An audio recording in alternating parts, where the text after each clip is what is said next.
Hello दोस्तों, हम देखने वाले हैं कि आज किस टाइप से हम अभी ट्रेन की बुकिंग कर सकते हैं। ट्रेन की बुकिंग करने के लिए हमें सबसे पहले इस विंडो में जाना पड़ेगा, क्रोम विंडो में जाने के बाद न्यू टैब ओपन करने के बाद हमें लिखना पड़ेगा IRCTC। ऐसे यहाँ पर टच करने के बाद IRCTC.gov मेरे पास पूरी इसकी URL साइड आ गई है। तो क्लिक करने के बाद हमें इसके होम पेज में आने को मिल जाता है। आने के बाद यहाँ पर हमें ओके बटन को क्लिक करना है। क्लिक करने के बाद यहाँ पर क्रोम में हमें जैसे जबलपुर से इंदौर जाना तो जबलपुर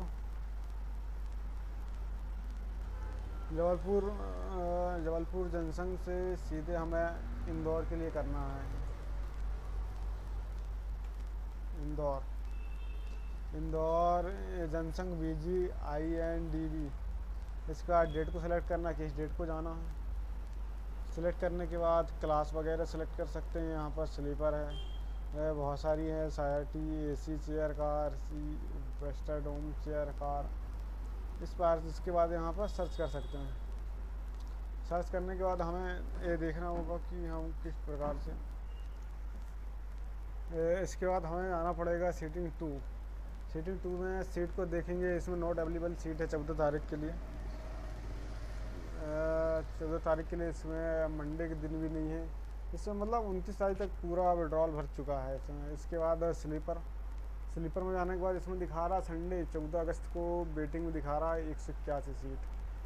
इसमें हमें सीट नहीं मिल पाएगी, और सीट यदि हम इसकी बुकिंग कर भी लेते हैं तो हमें इसमें एक प्रकार से खड़े खड़े जाना पड़ेगा। सीट की कोई सुविधा उपलब्ध नहीं होगी। जब 177 सीट यदि कैंसिल हो जाती है तब हमें अपनी सीट उपलब्ध हो जाएगी, लेकिन हमें अभी किसी प्रकार की कोई सीट नहीं मिल रही है। यदि सीट हमें मिलेगी बामन सीट तो हमें 19 अगस्त को मिलेगी। अब देखते हैं। AC था 3 टायर AC।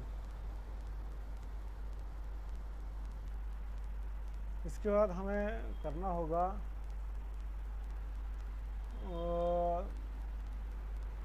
यदि सीट बुकिंग करनी तो यहाँ से फिर आप जैसे 17 तारीख को करनी, 17 तारीख करने के बाद एग्री टू यस कर देने के बाद यहाँ पर आपको अपनी ईमेल ID और पासवर्ड डालना होगा जो आपको रजिस्ट्रेशन के समय आपको रजिस्ट्रेशन में किए थे। रजिस्ट्रेशन नहीं है तो रजिस्ट्रेशन के लिए आप यहाँ से करिए। एजेंट यदि लॉगिन है आपके पास तो लॉगिन यहाँ से कर लीजिए आप, या फिर यहाँ से डालने के बाद आपका ID पासवर्ड डाल दीजिए, जिससे कि लॉगिन हो जाएगा। चलो मैं लॉगिन करके बताता हूँ आपको।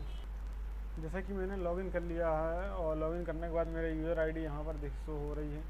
आपकी यूज़र ID यहाँ पर शो होने लगेगी। यूज़र ID शो होने के बाद आपको पैसेंजर नेम डालना है। जैसे कि मैं कुछ भी डाल सकता हूँ, जैसे कि राहुल वाजपेयी। इसके बाद ये डाल दे रहा हूँ मैं 52 साल के हैं, मेल के बाद इंडिया प्रेफरेंस। और इसमें अगर आप डाल सकते हो कि कौन सी कैटेगरी में आप आते हैं, लो कैटेगरी, मिडिल, अपर।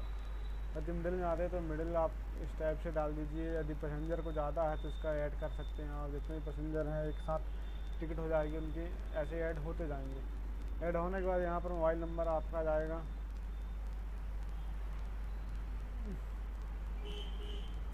इसके रजिस्ट्रेशन करते हैं। इसके बाद यहाँ पर आने के बाद रिजर्वेशन चॉइस एंड अलाउड संकोच। यहाँ पर यदि आपको कुछ नहीं करना तो इसको खाली छोड़ देना, या प्रेफरेंस कोच नंबर ही खाली छोड़ देना। छोड़ने के बाद यहाँ पर आपको यहाँ पर पैसेंजर का मोबाइल नंबर डाल सकते हो आप। यहाँ पर 8103 इस टाइप से आप अपना नंबर इसमें डाल सकते हो। डालने के बाद यहाँ पे through credit card, debit card, net banking, wallet, Bharat पे QR पे, on delivery reward and other से आप डालना चाहते हो तो आप आसानी से डाल सकते हो। अन्यथा आप पेटीएम, भीम, UPI इसके माध्यम से भी आप यहाँ से कर सकते हैं। मैंने जो बताया आपको बहुत ही सरल तरीके से बताया। आपको यदि समझ में आता है तो आप इसको कर लीजिए, नहीं आता तो आप थोड़ा थोड़ा समझने के लिए आप हमें कांटेक्ट कर सकते हैं। कांटेक्ट करने के लिए हमें ईमेल ID व पासवर्ड हम आपको दे देंगे, जिससे कि आप अपने यूज़र ID एक बार बनाने के बाद आप बुकिंग कर सकते हैं।